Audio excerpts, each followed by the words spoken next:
If you were to ask any fan of the Fast and the Furious movies to name the saddest and most heartbreaking moment in the franchise's history, they would most likely point to this moment.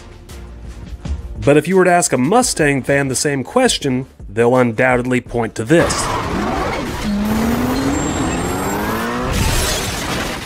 Which brings us to today's subject, the 99 through 04 new Edge Mustang. If you ask me, easily one of the most underappreciated and overlooked generations in the Mustang's history. In my opinion, these cars never really got the respect they deserve, so today we're going to run down my picks for the 5 best new Edge Mustangs. To get things started at number 5, you got none other than the Mustang GT.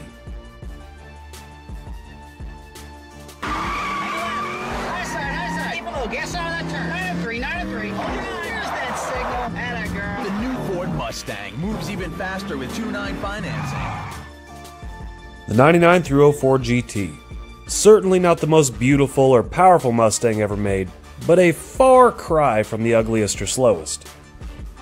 Now by 2004 this car was only making about 260 horsepower, but I still think the new Edge GT is a good car. The 4.6 liter is a great reliable engine. With a little bit of work it can make some really respectable power. Performance and appearance mods are cheap and easy to come by.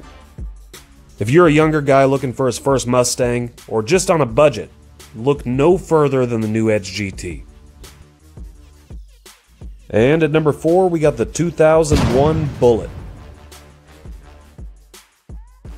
Performance-wise, the 01 Bullitt wasn't a whole lot different than the GT of the same year.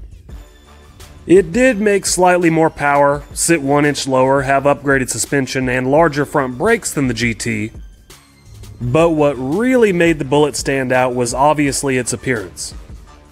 The car was made by Ford as a tribute to the legendary 1968 fastback driven by Steve McQueen.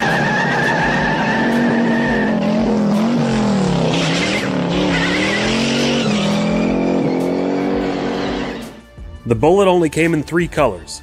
Dark Highland Green, like Steve McQueen's car, True Blue, and Black. In total, they only made 5,582 Bullets in 2001, making these cars extremely sought after by Mustang fans. And as we make our way to the top 3, we've got the 2003 and 2004 Mach 1. The new Edge Mach 1 may not have been quite as badass as the original 1969 Mach 1, but it was definitely better than the monstrosity that was the 78 Mach 1.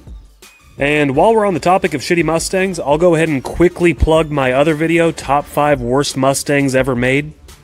It is a video that has pissed off a lot of boomers, but if you have any taste at all, you'll most likely agree with my list. I'll go ahead and put the link in the description. If you wouldn't mind to like and subscribe to my channel, it'd be much appreciated. Anyway, back to a car that definitely doesn't suck, the new Edge Mach 1. The Mach 1 was a mixture of beauty and power, just like the original. It made about 305 horsepower from the factory.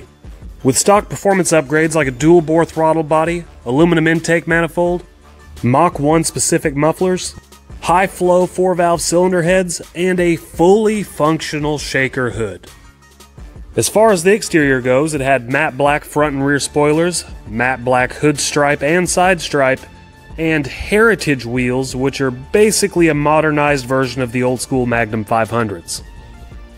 And considering all that, the Mach 1 definitely deserves its place in the top 5.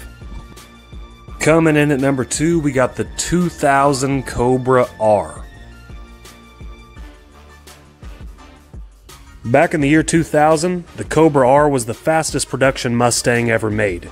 It was powered by a 5.4 liter dual overhead cam V8 that made 385 horsepower and a matching 385 foot-pounds of torque, which are pretty impressive numbers for a naturally aspirated V8 of that era. It was capable of high 12s on the quarter mile, which means it was actually faster than any Corvette Chevy put out that year. The Cobra R was basically a factory-built track car. It had independent rear suspension, a feature that wouldn't be seen on another Ford Mustang until 2015. Its sole purpose was to go fast and handle well, The interior was about as bare bones as you could possibly get. 6-speed manual transmission, no back seat, no AC, no radio. The Cobra R is incredibly rare.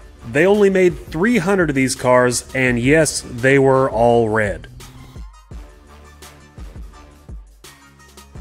And with no further delay, the #1 best new Edge Mustang is none other than the 2003 and 2004 SVT Cobra, aka the Terminator. Rumor has it, this is the car that put the Catfish Camaro out of production. The Terminator Cobra was equipped with a 6-speed manual and a 4.6-liter supercharged V8, making about 390 horsepower. It was capable of 0 to 60 in 4.6 seconds, which was a mind-blowing time for a Mustang of that era. And much like its older brother, the Cobra R, it could also run high 12s on the quarter mile. It came factory with an improved clutch, aluminum drive shaft, aluminum flywheel, a thicker anti-roll bar, and stiffer springs, just to name a few. Now, the 03 and 04 Cobra is not anywhere near as rare as the 2000 Cobra R, but it's still becoming increasingly sought after by enthusiasts and collectors alike. The Terminator was an instant classic from the moment it first hit the streets, and is the undeniable king of the new Edge Mustang era. It's a car that wasn't just great for its generation, but any generation of Mustangs, and for that reason alone, the 2003 and 2004 SVT Cobra takes its rightful place at #1.